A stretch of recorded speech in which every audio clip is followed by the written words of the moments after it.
कलाद्वीप, एक गांव धुंध और डर में डूबा हुआ। गांव वाले 3 बहनों के बारे में फुसफुसाते थे। देवकी, चंपा और मालती। वे अलग रहती थीं, डरी हुई। उनके पास प्राचीन काला जादू था। माया, बहनों को फुसफुसाहट की परवाह नहीं थी। वे अपने आप में रहती थीं। उनका जादू उनका राज था, एक बंधन, एक ढाल। जब तक एक रात उनकी सबसे छोटी बहन सुरभि गायब नहीं हो गई।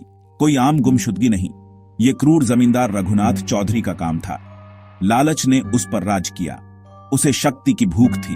एक स्थानीय तांत्रिक ने एक अनुष्ठान के बारे में बताया था, एक बलिदान, एक युवती, पवित्र हृदय वाली, सुरभि। रात हो गई। आसमान में लाल चांद लटका हुआ था। सुरभि घर जा रही थी, खतरे से अनजान। रघुनाथ के 2 आदमियों ने उसे पकड़ लिया। वो छूटने की कोशिश की, बेकार। वे उसे घसीटते हुए ले गए। खबर तीनों बहनों तक पहुंची। उनका खून जम गया, गुस्सा उबल रहा था। सुरभि, उनकी प्यारी बहन, ले जाई गई, लेकिन रघुनाथ को समझ नहीं आया। उसने एक भयानक शक्ति को जगा दिया था। उसे भुगतान करना होगा। बहनें मिली। एक शब्द नहीं बोला। उन्होंने एक ही क्रोध महसूस किया, एक ही दुख, लेकिन एक भयानक निश्चय भी। वे जानती थीं कि उन्हें क्या करना है। बदला, जान के बदले जान। रघुनाथ को भुगतना होगा। जादू अब अलग लग रहा था, और काला, उनकी निराशा से भरा हुआ। उन्होंने अंधेरे को अपना लिया। बहनें मायूंग जंगल में गहरे तक गईं। ये शक्ति का स्थान था, और खतरे का, उनके लिए भी। वे एक प्राचीन शक्ति की तलाश में थीं, एक राक्षस, एक बहुत शक्तिशाली दानव। समझौता जल्दी हुआ। क्रूर, उनके जीवन का 1 साल, बदले में राक्षस उनका बदला पूरा करेगा। उन्होंने संकोच नहीं किया। सौदा हो गया।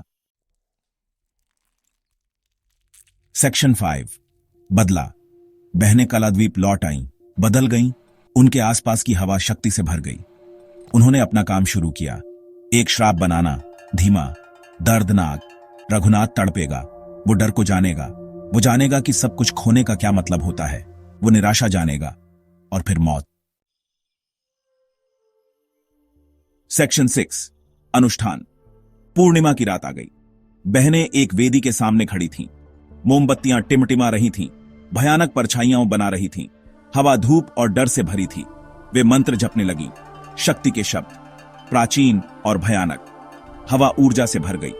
उनकी आवाजें ऊंची होती गईं। जमीन कांपने लगी। सेक्शन 7, रघुनाथ चौधरी की मौत। रघुनाथ चौधरी जागा। ठंडा पसीना उसकी त्वचा पर था। उसका दिल तेज धड़क रहा था। डर, भयानक और दम घोंटने वाला, उसे जकड़ लिया।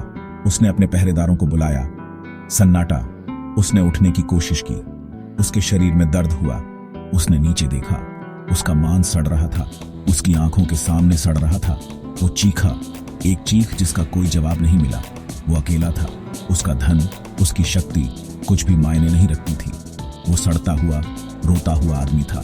श्राप ने उसे धीरे धीरे ले लिया। हर सांस एक पीड़ा थी, और फिर आशीर्वाद रूपी अंधेरा। सेक्शन 8, अंधेरे में। रघुनाथ की मौत की खबर फैल गई। गांव वालों को डर लग गया। फुसफुसाहट फिर शुरू हो गई, इस बार और डरावनी। तीनों बहनों ने अंधेरे को अपना लिया था। वे रुक नहीं सकती थीं। उनका बदला पूरा हो गया था, लेकिन एक कीमत पर। वे हमेशा के लिए अंधेरे से बंध गईं। वे मायोंग जंगल में गायब हो गईं, फिर कभी नहीं दिखाई दी। सेक्शन 9, बदले की कीमत। कलाद्वीप के गांव वाले 3 बहनों के बारे में धीमी आवाज में बात करते थे। एक सीख देने वाली कहानी, एक याद दिलाने वाली बात कि कुछ हदें कभी नहीं पार करनी चाहिए। जादू, खासकर काला जादू, एक कीमत मांगता है। बहनों ने अपनी बहन को बचा लिया था, लेकिन खुद को बर्बाद कर लिया था। वे रात की फुसफुसाहटें थीं, सतह के नीचे छिपे अंधेरे की एक भयानक याद।